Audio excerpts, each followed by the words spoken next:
देखिए, अगर परीक्षा पास करना है ना, परीक्षा पास करना है तो परीक्षा पास करने को लेकर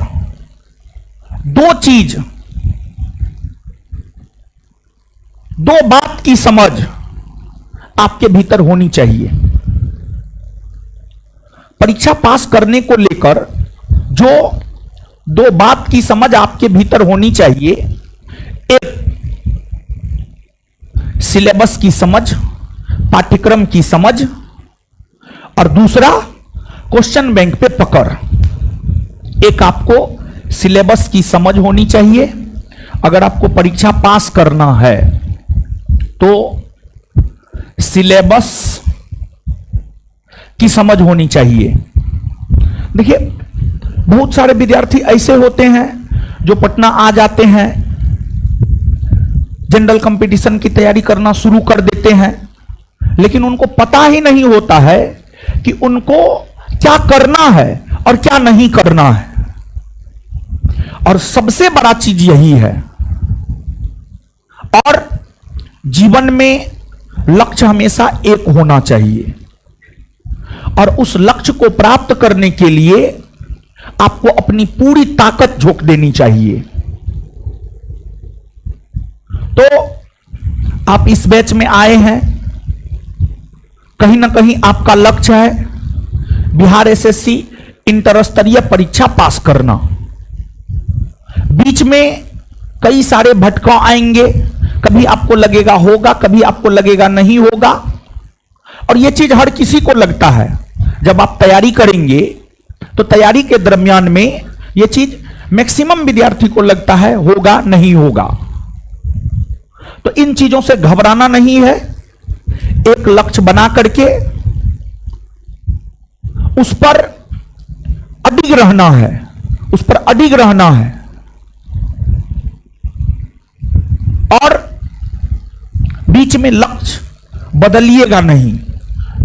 ये नहीं कि अभी बिहार एसएससी का वैकेंसी है तो बिहार एसएससी का तैयारी कर रहे हैं, अब कुछ दिन में रेलवे का नोटिफिकेशन आ जाएगा तो अपना रास्ता मोड़ करके रेलवे की ओर चले जाएंगे। वैकेंसी जो भी आएगा आप फॉर्म भरिएगा, आप परीक्षा दीजिएगा, लेकिन अपने माइंड में लक्ष्य एक रखिएगा कि हमको फलना काम करना है, मतलब करना है। हम आपको संस्थान के अनेकों छात्रों का उदाहरण दे सकते हैं। हम सबसे सब फॉर्म भरवाते थे, लेकिन सबका लक्ष्य निर्धारित कर दिए थे कि नहीं आपको यही करना है, और वो लोग आज के डेट में अपने जीवन में सफल है।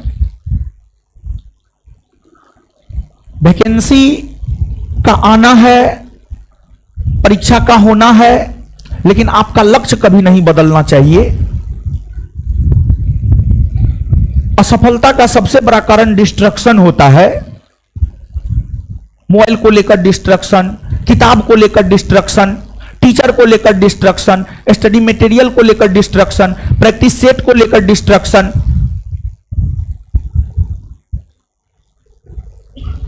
तो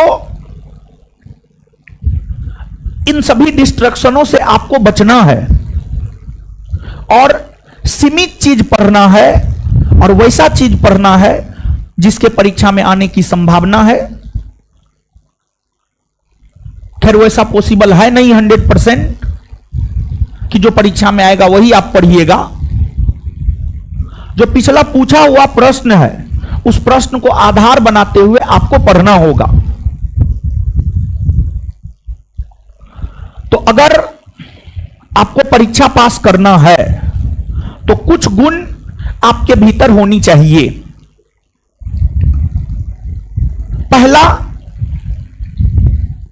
उस परीक्षा को लेकर आपके भीतर एक टारगेट होना चाहिए कि हमें इस परीक्षा को क्रैक करना है। दूसरा,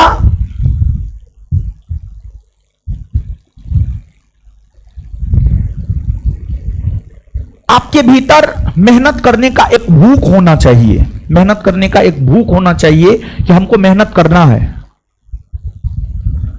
और तीसरी बात, जिस भी परीक्षा को आप क्रैक करना चाहते हैं उस परीक्षा के सिलेबस की समझ होनी चाहिए। और उस परीक्षा के सिलेबस की समझ आपके भीतर कैसे विकसित होगा? तो उस परीक्षा के सिलेबस की समझ आपके भीतर तब विकसित होगा जब आप उस परीक्षा में पूछे गए प्रश्नों को देखेंगे। अर्थात क्वेश्चन बैंक आपको देखना होगा। क्वेश्चन बैंक में पूछे गए क्वेश्चनों पर एनालिसिस करना होगा और उस पर गहरा एनालिसिस करना होगा आपको।